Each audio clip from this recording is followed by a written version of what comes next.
Hey, F and True followers, JC Styles here of F and True Wrestling, back at you with the 3-hour Monday Night Raw review for 6/20/2011. So I'm just going to get the big news out. Next week, Monday Night Raw will be the returning HBK as Raw's guest host alongside the Raw Roulette, being that they are in Las Vegas for next week's Monday Night Raw. Now, Raw goes on the air with CM Punk sitting in the middle, walking to the ring and sitting in the middle of the ring, stating that how he would never trust the fans with the concept and power of the, judging the outcome of his career. Also stating that how he should be booked as the number one contender at Money in the Bank, with the win that he got over John Cena last Monday night, and with the win over Rey Mysterio at Capital Punishment in the matches that he's had over the weeks before those two matches. Now the GM, he says, I'm going to sit here until I get what I want or until the GM books the match. So the GM turns around and says that he doesn't get what he wants right away. So CM Punk demands that the GM. Then the GM comes out and says, oh, I was going to make you number one contender. Now I'm going to make you earn it against Alberto Del Rio. Then we see the Raw GM turn around and say, then we see CM Punk turn around and say to the GM, wow, one fluke win over the Big Show does not make you in contention for a number one contendership. Then the GM turns around and goes, well, now it's going to be a triple threat match. It will be you versus Alberto Del Rio versus Rey Mysterio later in the night. Then, for the first match, we see Brie Bella defending the Divas Championship against either A, Eve Torres, B, Kelly Kelly, or C, Beth Phoenix. With 53% of the votes, Kelly Kelly was the highest voted for this match. It was a very good match. It was very back and forth. I was kind of expecting to see the Brie Bellas try to, pull something out of the hat to try to retain the title. But Kelly Kelly thwarted that plan, got a victory roll on Brie Bella for her very first WWE Divas Championship. Kelly Kelly is a new Divas champion. She is very pretty. She is very good in ring. She's not a knockout. She doesn't go out there and she doesn't, brawl. She goes out there and gives it her best, and that's the best that I can expect out of all the Divas. I just wish that the Divas were booked in better matched finishes as well. The second match of the night, we see Evan Bourne take on a mystery wrestler of our choosing. The three choices were Swagger, Mason Ryan, and Sin Cara. I don't know how you pronounce it. But I have two things I want to say. A, being Sin Cara is being switched back to Monday Night Raw. It's not confirmed whether or not when this is going to happen, but it is being talked about. And two, my biggest problem with this is that instead of having a good, fast-paced cruiserweight match, we see 51% of the votes go to Mason Ryan. So we saw a good match against Mason Ryan and Evan Bourne. But the fact was that I was really thinking that, as a high flying fan, and just as a wrestling fan who likes good in ring action, I would have thought that the 51% of the votes should have went to Sin Cara, and we could have had a fantastic match that probably would have overlooked the whole entire night. But we see a great match, high spot match.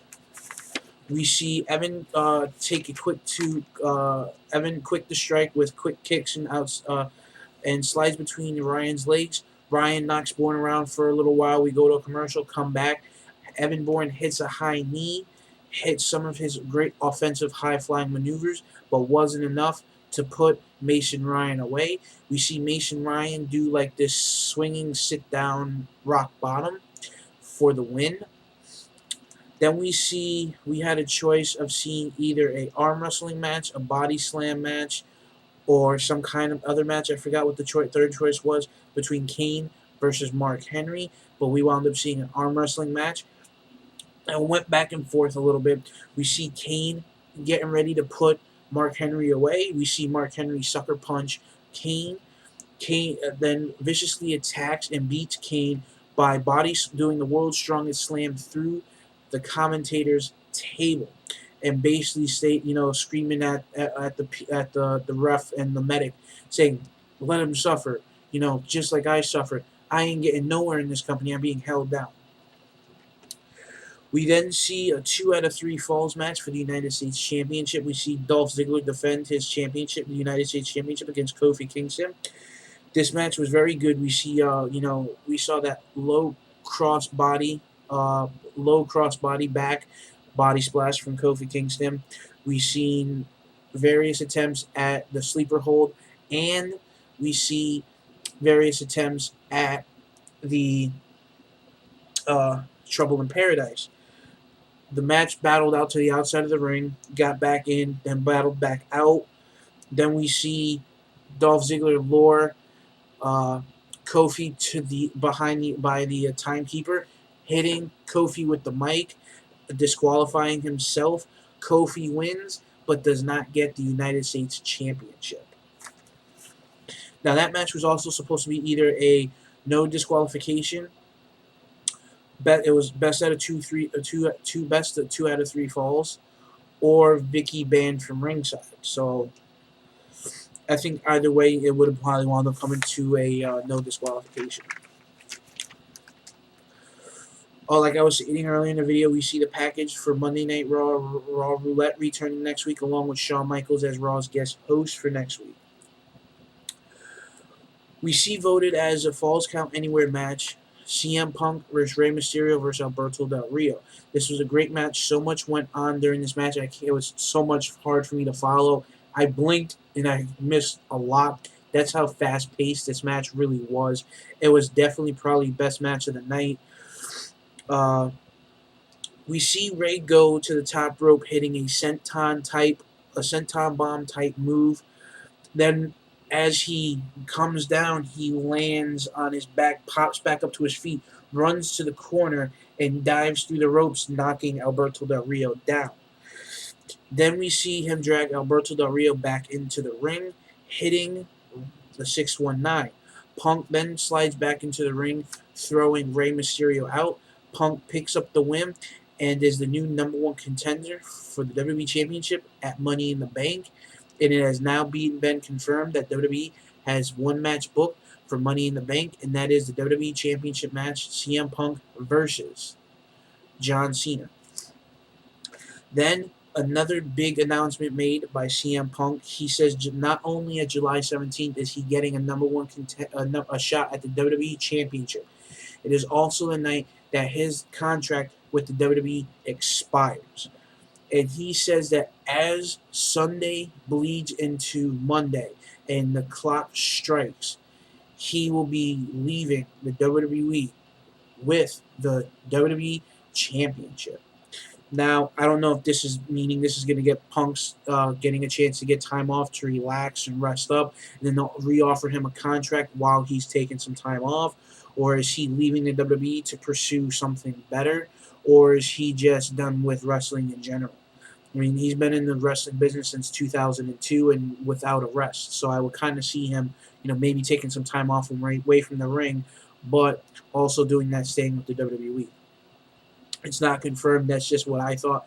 But it is confirmed that his contract is up at the end of July 17th. Then we see a no count-out match between Daniel Bryan versus Cody Rhodes. Daniel Bryan takes it to Cody Rhodes, sending him outside of the ring. Then Rhodes fights back and hits a springboard kick, which he calls the flash kick, I think. If you know what his springboard kick move is, please let me know. We see Cody kicks for a 2 count. Then we see Cody go after, take the offensive to Bryan, with Bryan rolling up Cody for the win tonight. Then we see Daniel Bryan try to lock in the labella lock after Cody post match tried to attack Daniel Bryan. We see Ted DiBiase come out, and basically we see a beatdown on Daniel Bryan. We see Michael Cole and Vicky Guerrero in a dance-off, which I'm not going to even cover that Michael Cole one. It looks like a jackass too while he was doing it. Then we see the fans voted for a 6-man elimination tag team match, which was John Cena, Randy Orton, and Alex Riley versus R-Truth, The Miz, and Christian. We saw the first elimination come with Cena trying to help Alex Riley, but with the ref distracted by Cena, The Miz sneaks up behind Alex, hitting the skull-crushing finale, which led to Alex Riley being eliminated. Then we go to a commercial break and come back. We see the back and forth between Cena and R-Truth and The Miz. We then see Cena go for the AA on The Miz, using the boots to knock down a Christian to trying to break up the move. Cena hits the AA on The Miz, which led to The Miz being the second to be eliminated of the match, so we're down 2-2. Then we see Christian and Orton and Cena take it back and forth for a little bit. We see Orton hit the RKO on R-Truth, which led to R-Truth being eliminated. Then we see Christian laying in the weights behind Orton, waiting to hit him with the spear. Christian connects with Edge's patented spear, putting Randy Orton down. I'm sorry, I was getting ready to say Edge. Putting Randy Orton down for the 3 count, which now made it 1-on-1. We see Christian boasting, I'm going to be the next champ, whether you like it or not. I'm the champ, not you. Then we see Cena sneak up behind Christian, putting in the STFU. Christian taps the winner and picking up the win and for the winning for his team. We see John Cena, A-Ryan, and Randy Orton pick up the win in tonight's 3-hour Raw main event. Now, this was a very good, interesting Raw. We saw backstage promos. We saw a really funny in-ring promo with R-Truth, The Miz, and Christian. And you basically see Christian talking about how he gets why R-Truth is the way he is. And you see R-Truth finally, somebody gets me. And then The Miz comes out and he's like, really? And Christian's like, really? And then he looks at R-Truth, really? And then they start trading each other's wrestlers that they lost to. He's like Orton. He's like Randy. He's like Riley. He's like Randy. He's like Riley. And then you see R-Truth stepping, little Jimmy. So it was very interesting. It was very funny. That's what led to the 6-man elimination tag match. So guys, that has been my Monday Night Raw review. I hope you fully enjoyed it. Please check this out. Also, please check out Effin' True Entertainment. I put a video up regarding one of the stars of Jackass passing away. I also have my sister, my own personal channel, Power Rangers Center, which I will be uploading every episode of the Power Rangers in order in 2 parts until I can make it to a more than 10-minute video. So please check those out. For Effin' True Wrestling, I'm JC Styles. Please have a good night. Enjoy the rest of the week. And see you Thursday night for Monday Night Raw. See you Thursday night for WWE Superstars and TNA Impact Wrestling.